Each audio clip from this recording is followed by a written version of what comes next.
Fully submersible. Vertical or horizontal placement using suction cups that mount to the bottom or sidewall of tank. Quick and easy installation.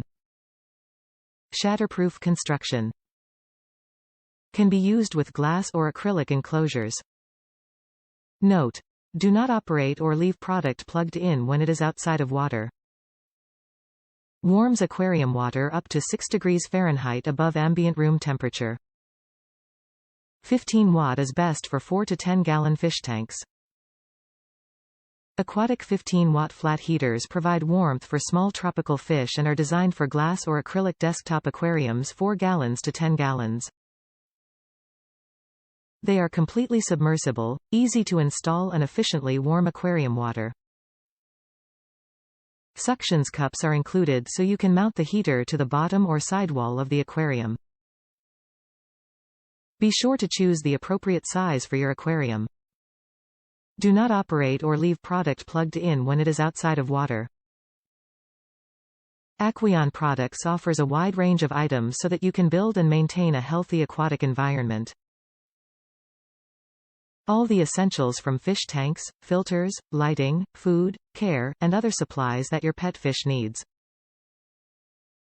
We make it easy for you to get your first aquarium and to grow in the hobby as you become more of a fish expert with every step you take and every new thing you learn. For those seasoned hobbyists, we are committed to aquarium product innovation so that we continue to offer products that get you excited. With the Aqueon brand, it's all about the fish. Top reviews from the United States. It works. It does a great job of getting the temp to 80 degrees in my environment. I placed it in a 20 quarts clear tote I bought at Walmart, filled with treated water, next morning 80 degrees. I keep my AC at 77 degrees, here in South Texas that's cool. And the ambient temp of that tote full of water at room temp was 72 degrees, for 3 days until I added the heater and it went to 80. That's 2 degrees hotter than I keep my tanks, so these heaters are useless to me, but they're in perfect order, so I'll eat the loss and maybe try to sell them. Other than that, they are great little heaters if you need the water at 80 degrees.